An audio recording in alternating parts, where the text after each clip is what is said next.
You got into the safety business because you wanted to protect people, but somewhere along the way, the job started controlling your time, your schedule, your priorities, even your income potential. What if the expertise you've built over the years in the field can give you something more? More freedom, more control, more ownership of your future.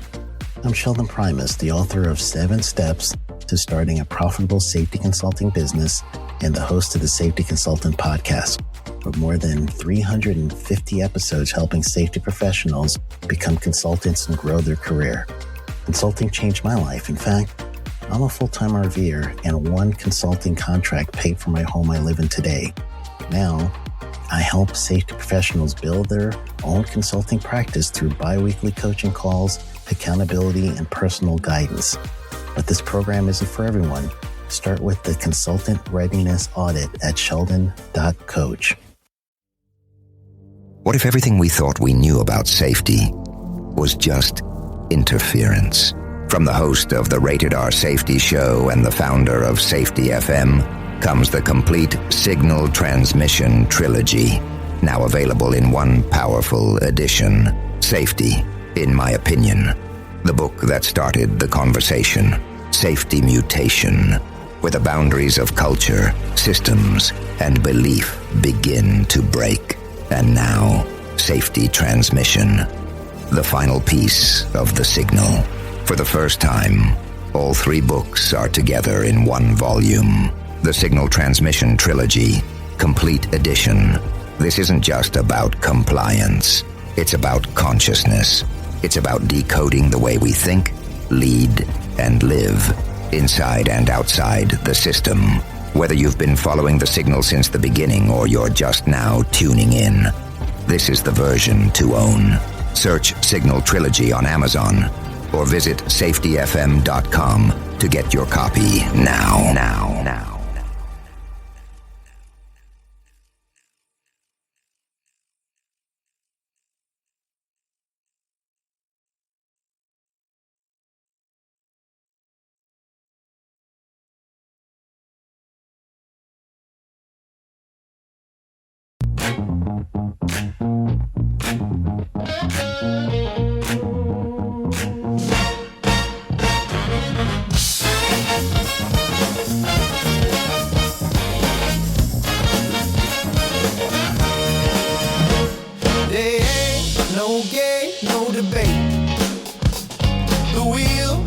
Turning, ain't it great?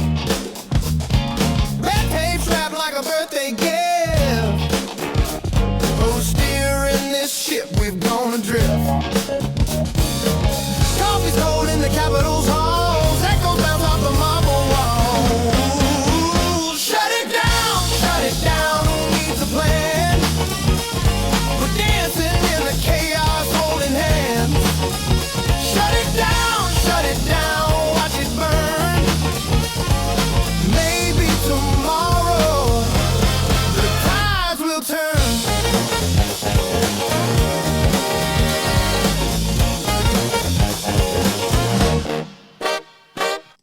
Warning, the following broadcast contains adult language, adult content, frank safety discussions, and stories that might sound unbelievable. But believe me, every one of those stories is true. We didn't start the safety war, but we are going to fight to win it. For our families, for our communities, for our workplaces, and for our lives.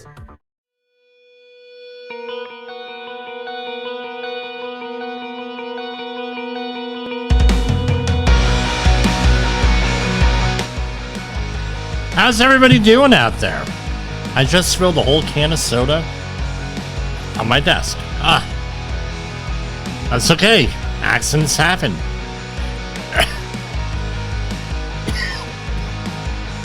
Pardon me. Error is normal. Your reaction to it matters. Excitement today. Excitement. Hold on one second.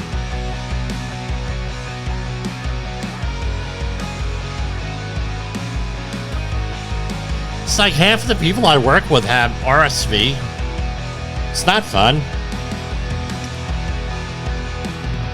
I never even heard of RSV until COVID, right? The end of COVID. Then we all had COVID, so what do we get? RSV.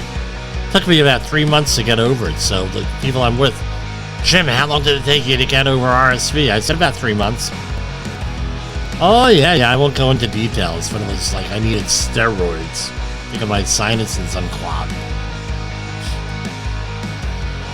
So here we are, day 8 here. So one of our, I don't know how often he listens, but he does listen every once in a while, had an altercation today that made the news. All right, so let's see. Here you go.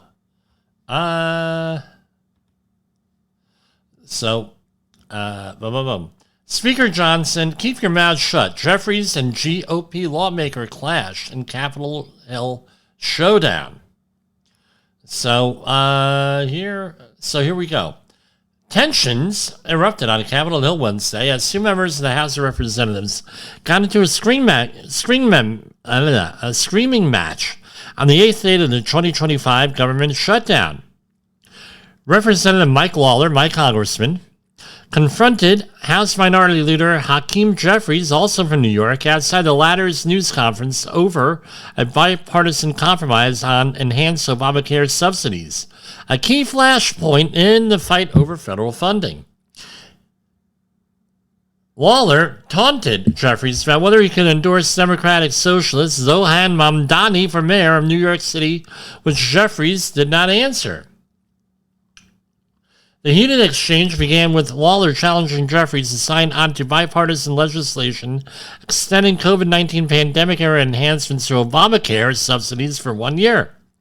Those subsidies are set to expire at the end of 2025 without congressional action, and Democrats have been demanding that the issue be addressed before they would agree on a federal funding bill to end the shutdown. We've got a 1-year extension. Why don't you sign on right now, Lawler asked. Jeffries responded, did you get permission from your boss? Did your boss, Donald Trump, give you permission? Lawler said he's not my boss.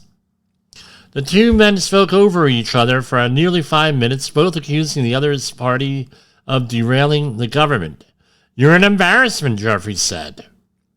Right? I voted for a tax cut that gave the largest tax cut to Americans in history, including, by the way, the average New Yorker getting a $4,000 tax cut. Are you against that? Lawler asked. Jeffries responded, you're embarrassing yourself. The largest cut to Medicaid in American history. You voted for that. The House Democrat leader pointed his finger out into Lawler's chest, telling him, you're not going to talk to me and talk over me because you don't want to hear what I have to say. So why don't you just keep your mouth shut? Oh, that's just the way you want to talk, Lawler reported. They continued debating the merits of the Republicans' policy bill, though Lawler repeatedly tried to ask Jeffries if he would sign on to an Obamacare extension. It goes on and on and on. Right? So basically, my understanding is that they voted on this at least twice today. To get everything's up and running again, they can't come to an agreement. I mean, that's why we have these songs, We always have these songs, right? Here. Hold on. Oh. Yeah.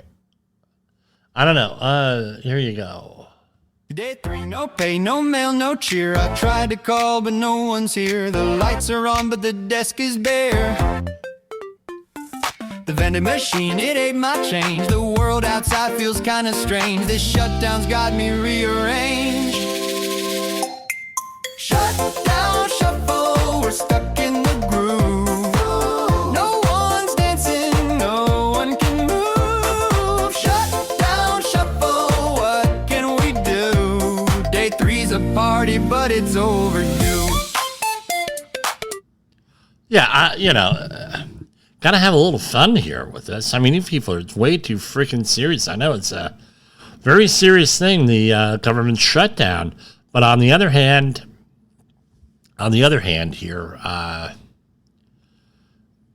part of the way you can manage a lot of the stress is by laughing at it, right? And if you can find some humor in this, that's the way to go.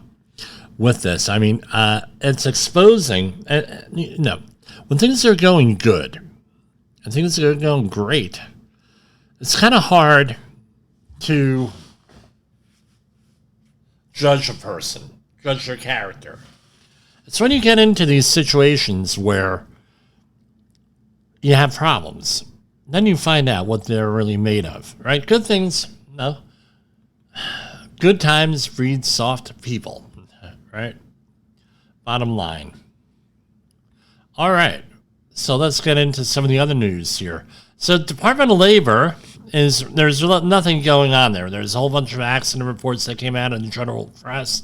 We're going to start looking into the state level here on things. For the state levels, no, they don't really do press releases here. So let's share this.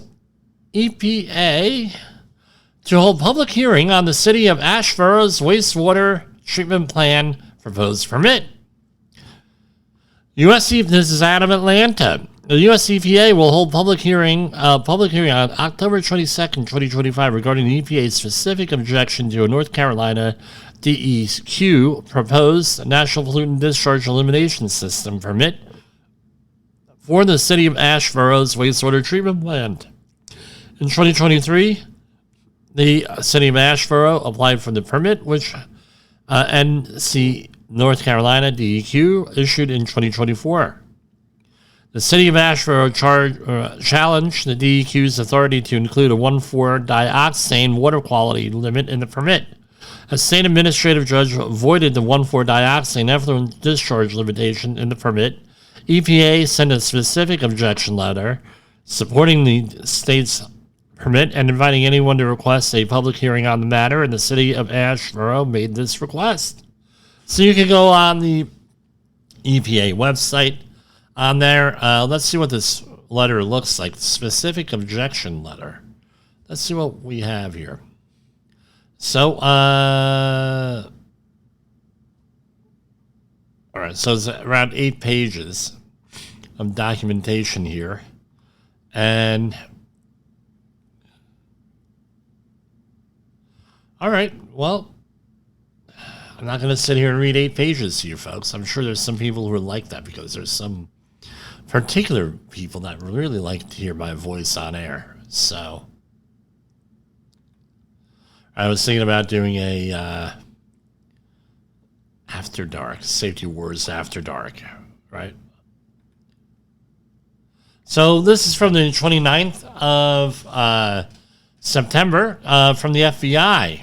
Update from FBI Detroit on shooting and fire at a Michigan church. Hold on one second here.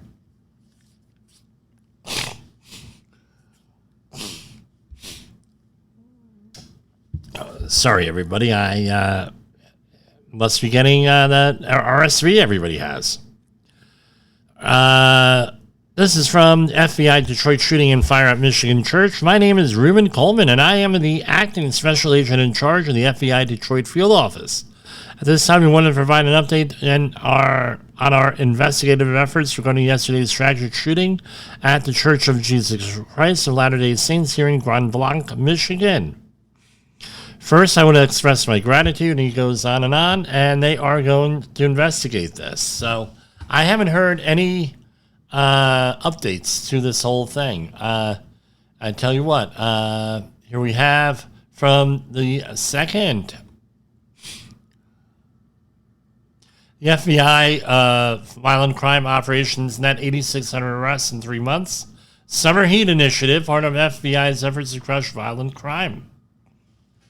The FBI and its law enforcement partners made 8,629 arrests across the country as part of Summer Heat, the FBI's nationwide initiative targeting violent crime during summer months. We are not messing around, said FBI Director Kash Patel. Our number one mission is crushing violent crime. If you hurt a child, we're coming for you. If you jack a car, we're coming for you. If you're polluting our neighborhoods with deadly drugs, we're coming for you. So, they're coming for you. So, and apparently there's an issue here, generating a video. It doesn't want to do it. So we're heading on over. Now, there's more to this than what has been reported. All right, furloughed federal workers not guaranteed back pay, according to the White House. Federal law currently requires that federal workers receive retroactive pay and leave accrual. GOP leaders cite legal analysts who say it may be unnecessary. Federal workers who have been furloughed during the ongoing U.S. government shutdown are not guaranteed to receive back pay for their time spent out of work, a Trump administration official confirmed to the Epoch Times on October 7th. The administration is preparing to argue that a federal law purportedly requiring payment of a back pay is not self-executing and will require Congress specifically to approve such funding in the new continuing resolution. Right? In previous years, when a bill, and this is from the Epoch Times from Arjun Singh and Emil Khan.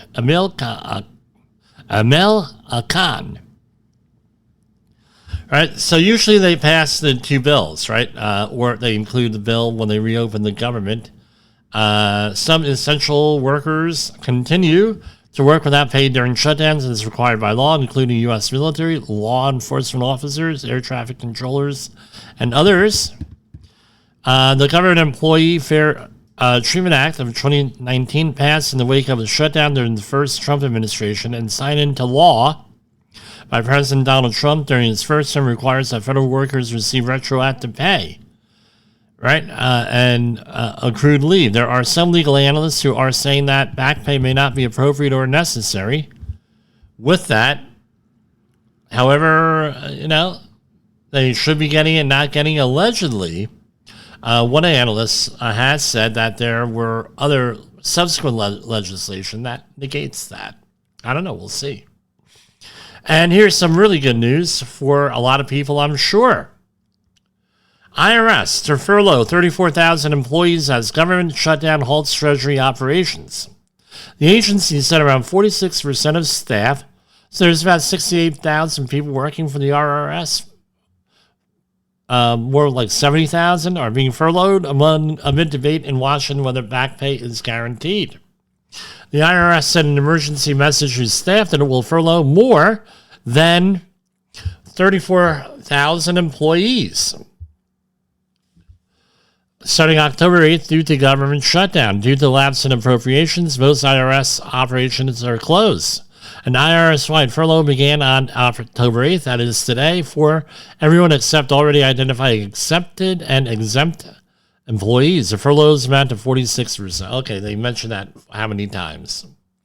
So who are we talking about? Call center employees, IT workers, and most headquarters staff will be sent home. Employees assigned to carry out the tax and spending law that President Donald Trump signed in July will continue working. And I don't know.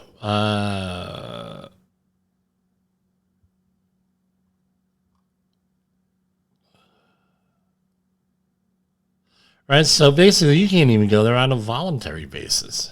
How do you like that? Florida man. Now this was the big story of the day. Florida man. We all know Florida man. We know what that means. Florida man arrested for allegedly igniting a deadly Palisades fire back in January. Prosecutors allege that Jonathan Rinkernecht, an Uber driver, maliciously started a fire near a popular hiking trail. I want to know why he did it. I've been looking at this for a good chunk of the day here. Why did he do it? So basically, he lit a fire on New Year's Day. The fire smoldered underground, and then eventually you had the Palisades fire. So basically, billions of dollars in property damage and killing 12 people. Now, I was watching this press conference a little bit today, and I tell you what do they do? They were able to pinpoint the location for the start of the fire based on the pattern of the natural materials that burned, because apparently they orient themselves in the direction of where the ignition is. So they had people out there with like fine-tooth combs, right? Tweezers, cameras, looking at this stuff. And it's amazing. They were able to find that. Then once they found that, they were able to use cell phone data to ping where this, who was there and when. And then they were able to backtrack from there using AI.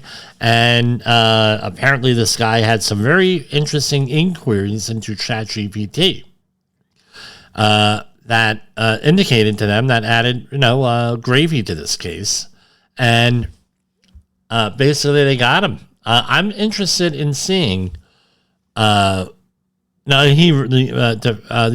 alleged person went out and allegedly went and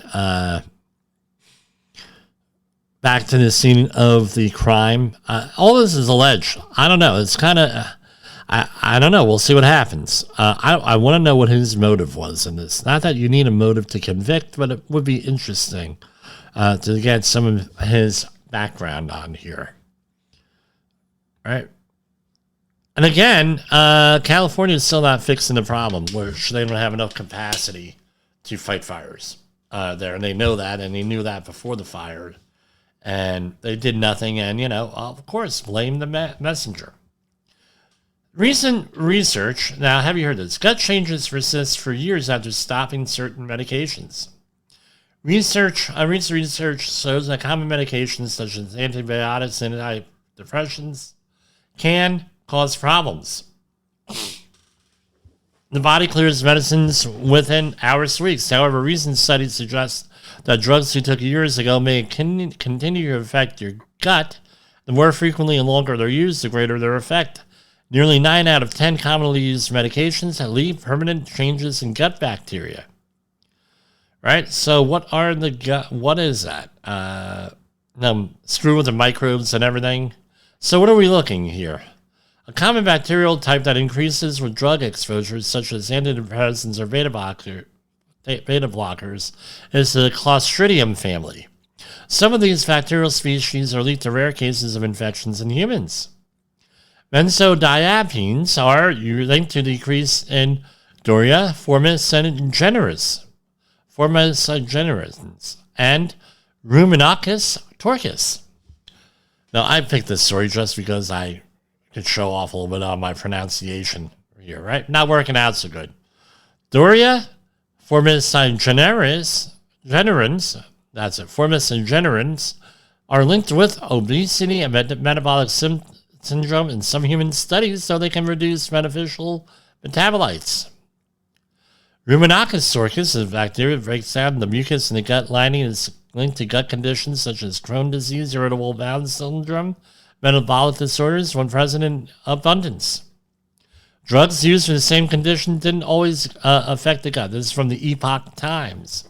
For instance, when benzodiazepines, alprazolam, led to a greater loss of gut microbial diversity than diazepam. Proton pump inhibitors are linked to the increased levels of oral bacteria such as Streptococcus parasiginus and Veillonella parvovirus, both linked to periodontal disease and dental cavities. But anyway, it's in there. How do you recover? See your doctor. I'm not going to tell you that. I'm just going to say that a study did this. All right. Let's go to our first commercial break, and we will come back to you. Safety Wars is streaming now. SafetyFM.com. What if everything we thought we knew about safety was just interference? From the host of the Rated R Safety Show and the founder of Safety FM comes the complete signal transmission trilogy, now available in one powerful edition. Safety, in my opinion, the book that started the conversation. Safety Mutation, where the boundaries of culture, systems, and belief begin to break. And now, Safety Transmission, the final piece of the signal. For the first time, all 3 books are together in one volume.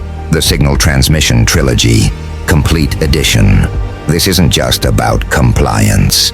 It's about consciousness. It's about decoding the way we think, lead, and live, inside and outside the system. Whether you've been following the signal since the beginning or you're just now tuning in, this is the version to own. Search Signal Trilogy on Amazon or visit safetyfm.com to get your copy now.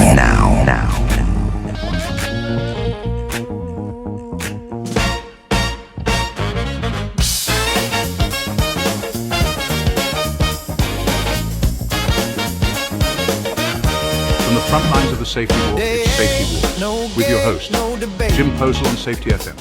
Get ready to face the harsh reality. Is your safety training old, stale, and hackneyed? Is your safety trainer still preaching a warped version of behavior-based safety? How about safety training that is designed to actually address and assess your hazards and liabilities and is not standardized baloney from generations ago? Contact the Safety Wars team at safetywars.com or call me, Jim Polson, at 845-269-5772. Remember, if you are receiving this message, you are the solution to unsafe workplaces.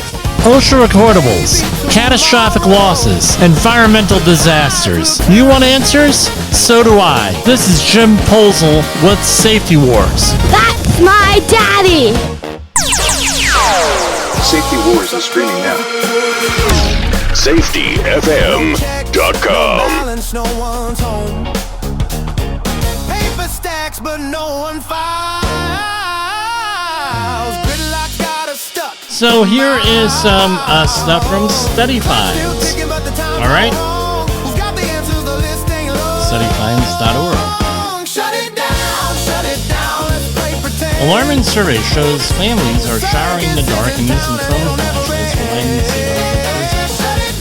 More than half of low-income American households are skipping meals and cutting back on food to keep the lights on, according to a new nationwide survey. Research exposes the brutal trade-offs families face as energy costs continue to climb. A survey of over 1,000 Americans found that 52% of low-income households sacrifice food or groceries in the past year to pay utility bills, but the compromises don't stop at the dinner table. 1 in 6 low-income families skip necessary medical care or medication, while others cut transportation, internet service, or even miss rent payments just to avoid a power shutoff. Researchers at Payless Power, the Texas electricity provider, that commissioned this study, described the pattern where families treat electricity like a luxury. And it goes on and on and on. This is only going to get worse here. I'm sorry, until we figure out what the hell is going on out there. All right, because I tell you what, these energy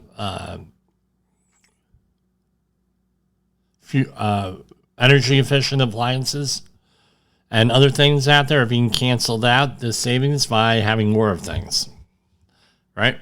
By buying more. They've known about this since the late 1990s, early 2000s on this, with the California energy crisis that led to the election of Arnold Schwarzenegger as governor. Okay. Fraud Nation. This, again, is from Study Finds. Americans hit with 100 scam attempts every month, and we're the tops in the world. Americans are being bombarded with fraudulent messages at a rate that seemingly dwarfs the rest of the world. New research reveals that the average American encounters 100 scam attempts every single month. Okay. Right. Of course, they're getting hit with more. I tell you what, there's whole safety programs dedicated to this. All right. What else we got? So we're going to talk about some workplace accidents here. First one is Medina County, Texas data center construction worker killed by articulating truck. Investigations are underway. Right? And this is from GoSuits.com. a blog. I'm not sure what this is. For Ghosties, so this is a blog. Looks like they're attorneys here. Well, we know about the Medina County construction site fatality. According to public reporting, a construction worker was killed on Monday at the site of a planned data center in Medina County, Texas. The worker was identified as a subcontractor working on a project where a very well-known construction management firm is the general contractor, and another company is involved with the data center development. Statements released by the company representatives indicate the worker was struck by an articulating truck on the job site. Medical personnel responded and emergency officials later took over, but the worker was pronounced dead at the scene. Work at the site was suspended, and everyone's doing investigations. Right? Let's see. Actually, I'm remiss here. Let me do this.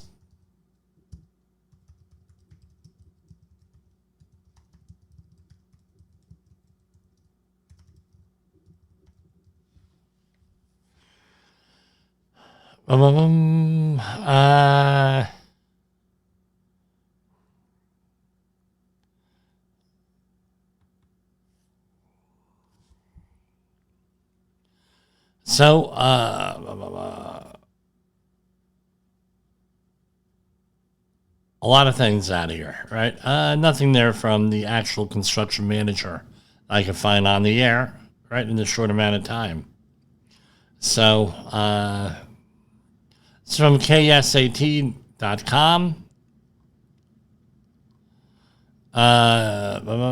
Wednesday morning, they still had not gotten back to work. However, the company was working with investigators to determine how the deadly incident occurred. The spokesman did not respond to further questions that happened on County Road 683. And,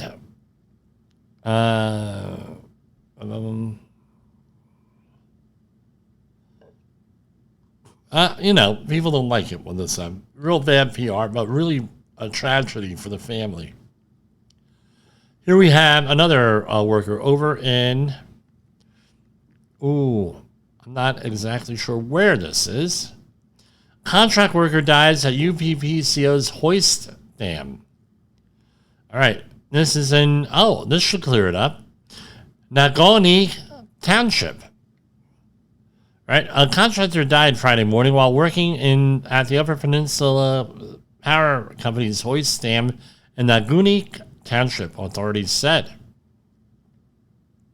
The Marquette County Sheriff's Office Technical Rescue Unit 131 was dispatched by about 11 a.m. for a confined space rescue inside a pen stock at the Hoist Powerhouse, according to a news release from the Sheriff's Office. So, pen stock, if I could describe this to you, there's piping in a dam, especially for a hydroelectric power dam.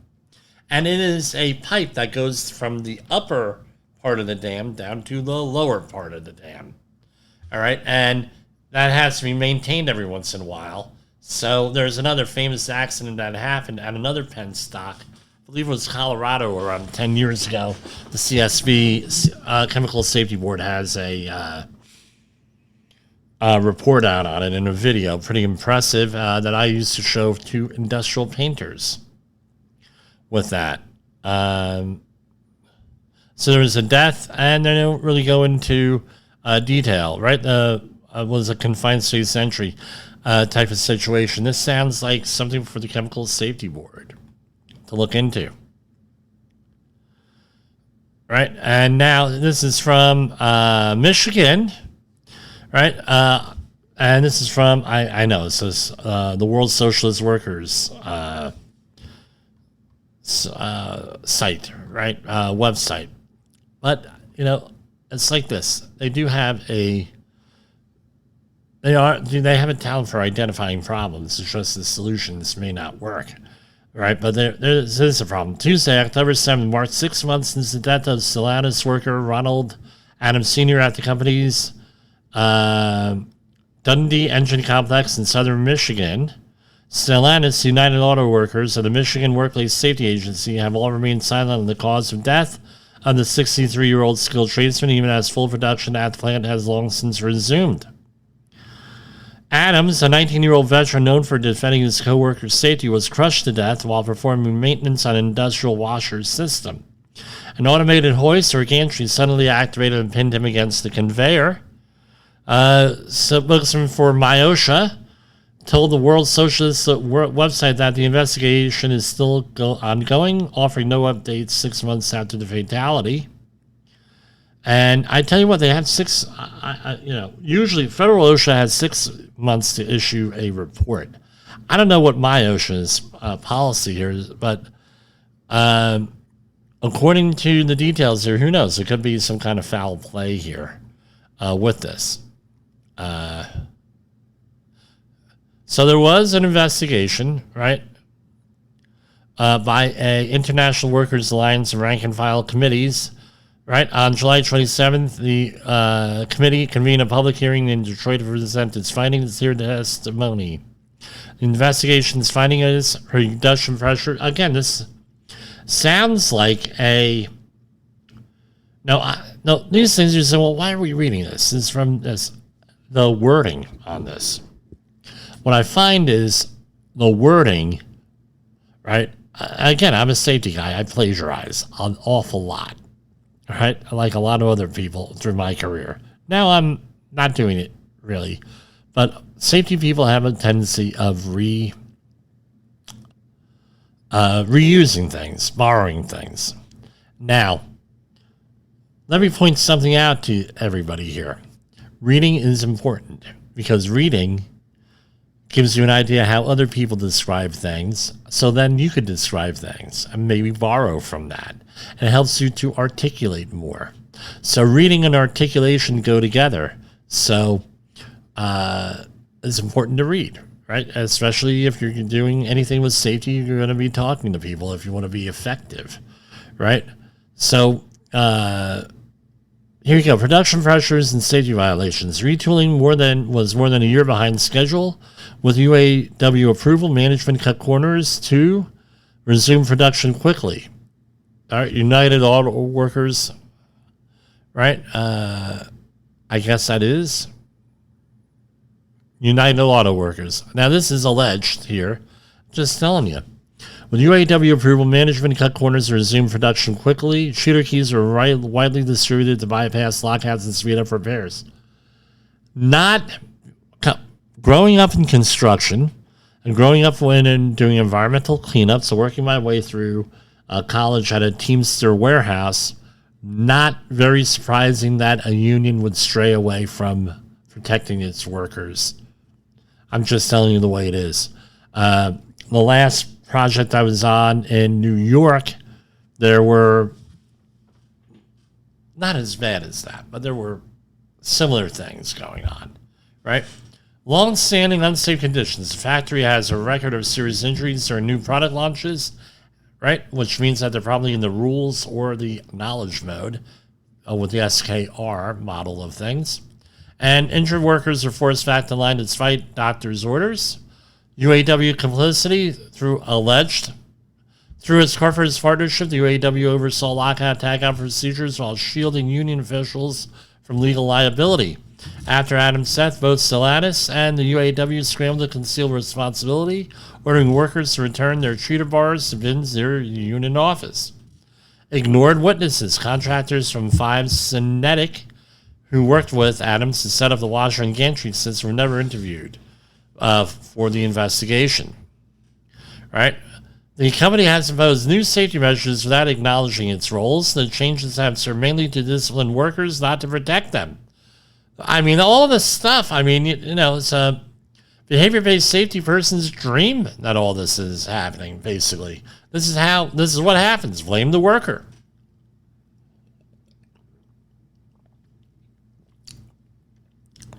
Violations, often the result of overwork and speed up, are used as pretext for firings.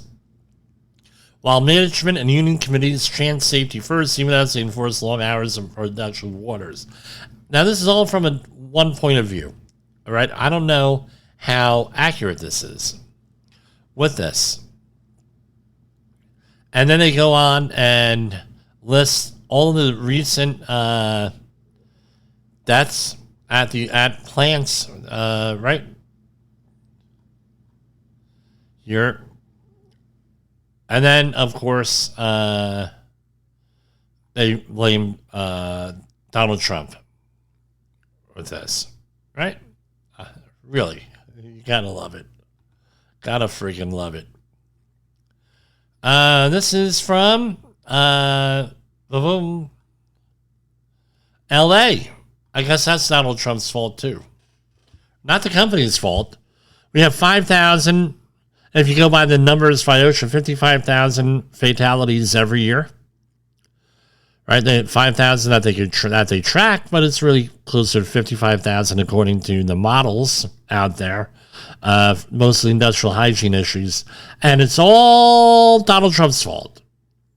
Really, it's the company's fault. It's the safety professionals' fault if you're going to assign blame. But as we know, blame fixes nothing. Here, again, unless you're calling for the government to micromanage every part of your life, right? And it's like a mentor of mine said, "What have we got to do? Teach everybody to wipe their own, right?" And I don't know what to tell you. Right, so a construction worker was killed on Monday while trapped underneath a street sweeper at a construction site in Santa Fe. This is in L.A., Santa Fe Springs. Authorities were called to the 1600 block of Carmenita Road at around 8:30 a.m. After learning of a person who was stuck underneath the vehicle, fire personnel arrived at the site, pronounced dead. I don't know. Horrible news. I'm sorry, folks, tonight. So here we have another one outside of in Massachusetts. A worker died Tuesday after falling from a third floor roof of a house in Revere. Right, the person was repairing a house at a certain address when he fell, according to the Suffolk County DA. Man was taken to Massachusetts General Hospital, where he was pronounced dead. No foul play is expected. Okay, so let me get this straight. Now, this is the thing, right? This appears to be a tragic workplace accident, right? According to the district attorney here in charge here, the attorney general, whatever this is. So you have a right to a safe and healthful workplace free of recognized hazards. You have a right for training. You have a right for what the hazards are. And the other thing is that the employer has the responsibility of enforcing rules, and you have the responsibility of following rules. Unless this was a self-employed person, right? That's where companies, especially roofing companies, try to get around the law. Well, they're all self-employed, so therefore OSHA doesn't apply. Yeah, I don't think so. But,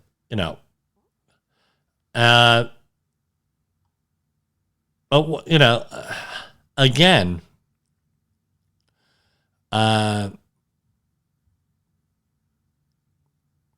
personnel from OSHA, which investigates workplace accidents, that's also on scene. Revere Fire Chief told the Boston Globe the house next door was impacted by a fire in June. Whatever they were fixing could have been a result of the fire next door. I don't know if that was just routine repairs. Under investigation. Again, the employer has the responsibility of protecting you here with that. And we'll see what happened here. Construction worker dies after suffering an injury at a Van Meter school district. This is out of Des Moines, Iowa. Right? The 33-year-old construction worker died after falling off a roof about 30 foot high. Right? Again, man was everyone's pronounced dead at the scene. Falls. right? Construction falls.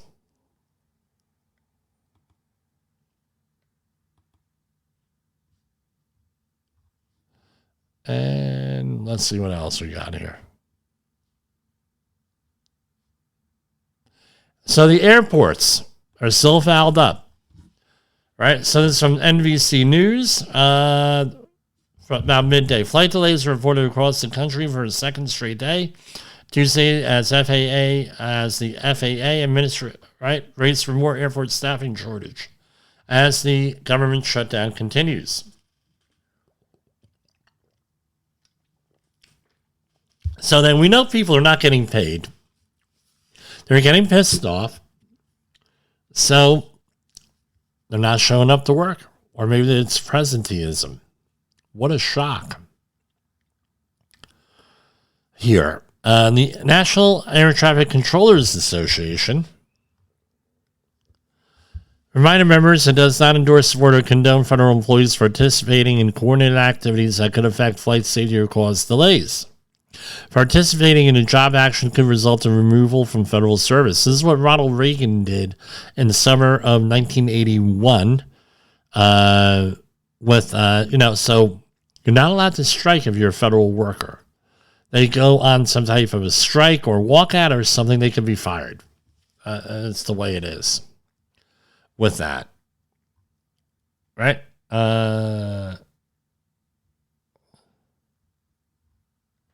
Again, allegedly calling out sick and everything else.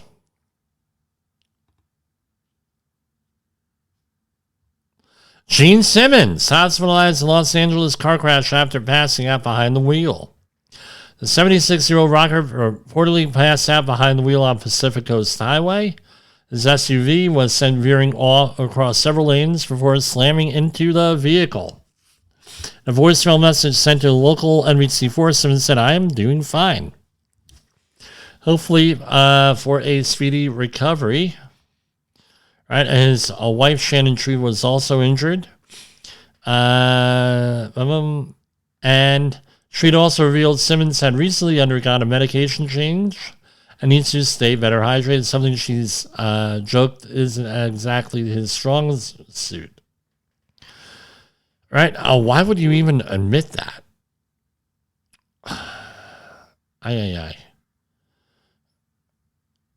Pearl Harbor and Oppenheimer star, along with his 59-year-old driver, was treated for minor injuries. So what was this? Okay, so Josh Harnett was also hospitalized in Canada. What's going on with the West Coast here? I don't know. You think we have problems with power? Here we go. This is from Madrid. This is from archive.is. And from Reuters. This is from today. Spain's grid operator, REE, has detected steep voltage swings in the system over the past 2 weeks that are capable of affecting power supply in the county that suffered a massive blackout in April, and warned in a document sent to a market regulator, and urged swift technical changes to be implemented to avoid any such impact. Right? And again, not only in this country, all over the world, electric shortages. So,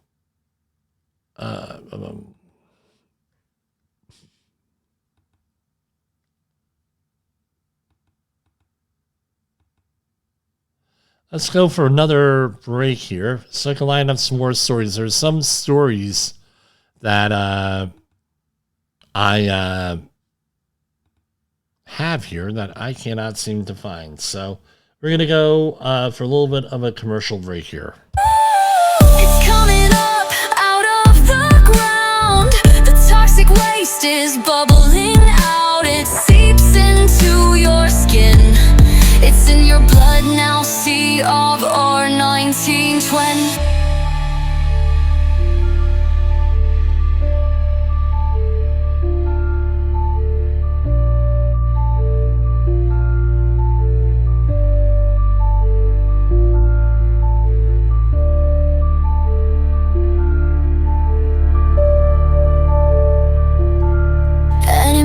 Like you, and it talks like you, and it looks like you, but it's not you.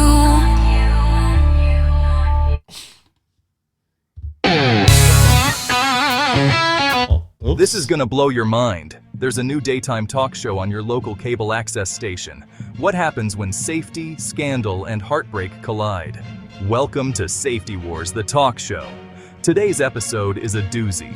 Imagine confronting your unsafe supervisor who just happens to be your ex-wife's new hubby. Talk about a powder keg. But wait, there's more. We've got an exclusive interview with a corporate exec who's taken out life insurance policies on his riskiest workers, hoping to cash in on a deadly mishap. Yup, you heard that right. It's a real-life plot twist you can't make up. Tune in as Jim Posel, CSP, our very own Jerry Springer of Safety, dives deep into this explosive confrontation. Sparks will fly and secrets will be exposed. Catch the full episode on Safety Wars on YouTube and your favorite podcast platform. Don't miss out on the drama that could save your life. Like and share now, and stay safe, folks.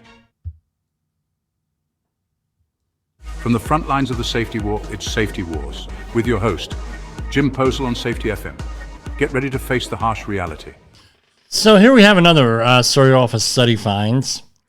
All right, numb and unfulfilling. 46% of workers have considered quitting over emotional exhaustion.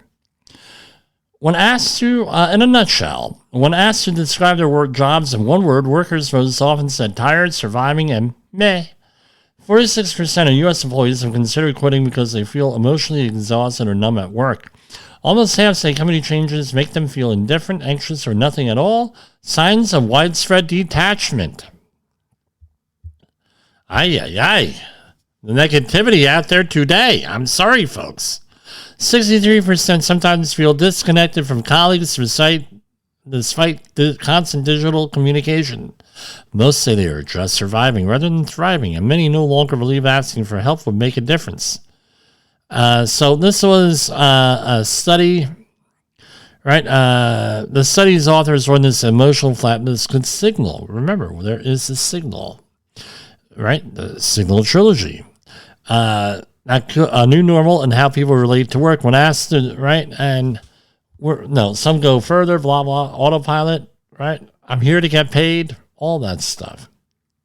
So this is from the UK-based workplace learning company Sponge. Shows nearly half of workers have considered leaving their positions due to emotional exhaustion or feeling numb at work. Another 3% already have. Right. Burnout narrative here. Change feels like noise, while acute reactions like anxiety and overwhelm remain present. A deeper emotional state has taken hold. Researchers describe this as a new phase in workplace emotional shutdown, one marked by widespread detachment. What we are seeing now is the impact of their endurance over the past decade through the years of uncertainty, disruption, and digital saturation that were further intensified by the pandemic. The Sponge team wrote in their analysis, this prolonged strain has given rise to a new set of dominant emotional experiences, not just stress in the moment, but a deeper state of numbness, self-preservation, and detachment. When companies announce new rules, ways of working, or strategies, 30%, and again, this is for you HOP practitioners out there, 30% of employees feel feeling numb or indifferent. Another 70% feel nothing at all. And that's nearly half the workforce greeting organizational change with emotional flatness other than engagement. Only 23% said such announcements make them feel inspired or excited. The remaining 30% reported feeling overwhelmed or anxious. For many workers, change has become something to endure rather than to embrace.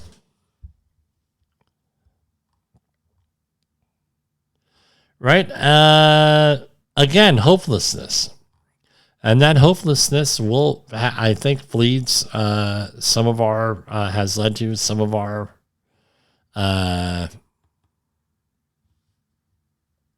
unrest out there. Man charged with having explosive materials near DC Church hosting the annual Red Mass celebration. Right? I do not know this guy. He's from Vineland. Honest, right?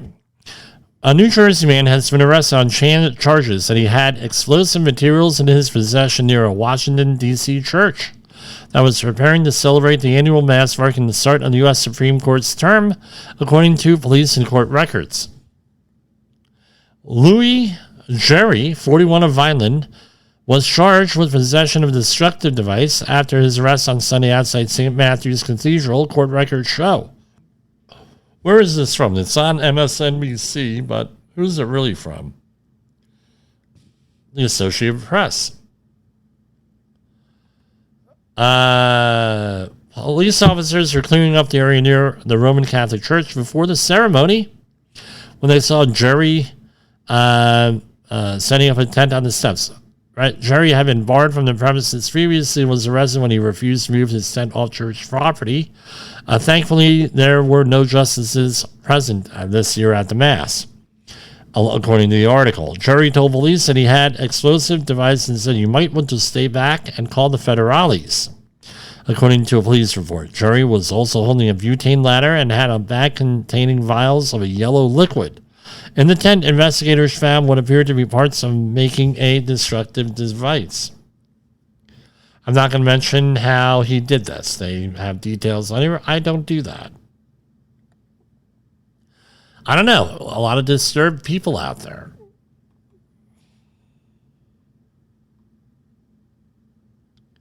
So what was that, the Red Mass? I mean, no, we reported on it. What's here? Here's an article here. Washington's, and this is from AmericanMagazine.org. Washington's Archbishop Cardinal Robert McElroy on Sunday urged members of the U.S. Supreme Court and other lawyers and judges and officers of the court assembled for the annual Red Mass at the Cathedral of St. Matthew the Apostle to act as instruments of hope in a nation divided by factionalism and troubled political violence. Right? We have witnessed the assassination of Charlie Kirk and the assault upon the Capitol, Cardinal McElroy said. Addressing the members of the court during his homily on October 5th, both mark a progression from civil dialogue to uncivil dialogue to force and fear. It's certainly true that political violence has been a part of our history as a nation. That political dialogue has often been confrontational, the Cardinal said, but we live at a moment in which politics is tribal, not dialogical, and where the party label has become a shorthand for worldview on the most volatile topics of our national life. The result is explosive within politics, family, life, and friendships. Right? And the United States has experienced a historic collapse of trust in civic, political, and religious institutions. The benign examination of institutional life that is vital for societal health has turned into a corrosive instinct to the attack of every major institution. As a consequence, the legitimacy of our very institutional infrastructure is at stake. And it goes on and on and on. No group in our society has a greater capacity to mold our political discourse. No group has a deeper calling to bring hope, meaning the judges and members of the government. Reminding the congregation of the day's gospel reading from Luke 4:18-19 to bring glad tidings to the poor, to proclaim liberty to the captives, recovery of sight to the blind, and proclaim a year of favor to the Lord. To keep the poor and powerless at the forefront of our thoughts and actions. Okay, now I don't know this guy except for this article. It goes on and on and on, right? Here. And they do mention a prayer, and that God will constantly raise your eyes to wisdom, compassion, and judgment, and you may be consoled when you feel torn or adrift in the deepest moments of achievement and satisfaction.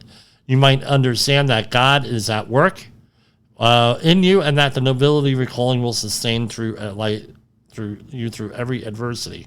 Okay, so what's the and the author is, and I'm not going to. I believe that this is an accurate article from Kevin Clark. If you're a person of faith, what's missing here? All right, and I don't normally get religious here. All right, this is America, this is the Jesuit Review. What's missing here is, okay, they're teaching morality. Great, church has a role in teaching morality. Where's the gospel here of Jesus Christ? You can't give one line here. Right? I hope he talked more here about this, but that's what's missing here with this. And this is presumably a Catholic thing. And I know a lot of Catholics that talk a lot about Jesus, talk more about Jesus than a lot of evangelicals or Pentecostals out there. So I don't think it's necessarily the membership of the Catholic Church that is the issue here. It could be somebody in the leadership. And as you may know, here I mentioned it before, I was, I've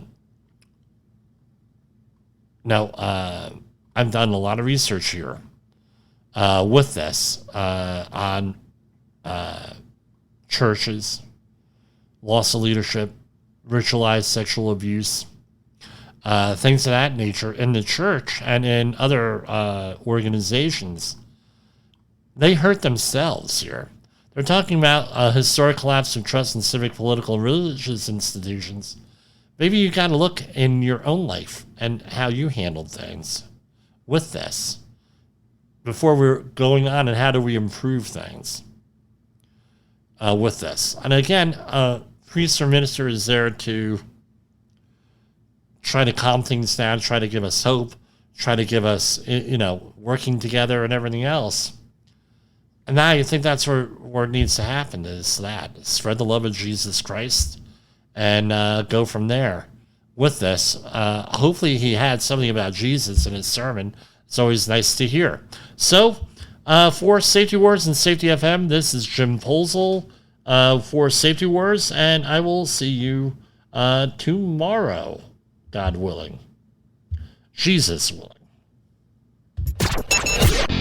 The views and opinions expressed on this podcast are those of the host and its guest and do not necessarily reflect the official policy or position of the company. Examples of analysis discussed within this podcast are only examples. They should not be utilized in the real world as the only solution available, as they are based only on very limited and dated open source information. Assumptions made within this analysis are not reflective of the position of the company. No part of this podcast may be reproduced, stored in a retrieval system, or transmitted in any form or by any means, mechanical, electronic, recording, or otherwise, without prior written permission of the creator of the podcast, Jay Allen.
You got into the safety business because you wanted to protect people, but somewhere along the way, the job started controlling your time, your schedule, your priorities, even your income potential.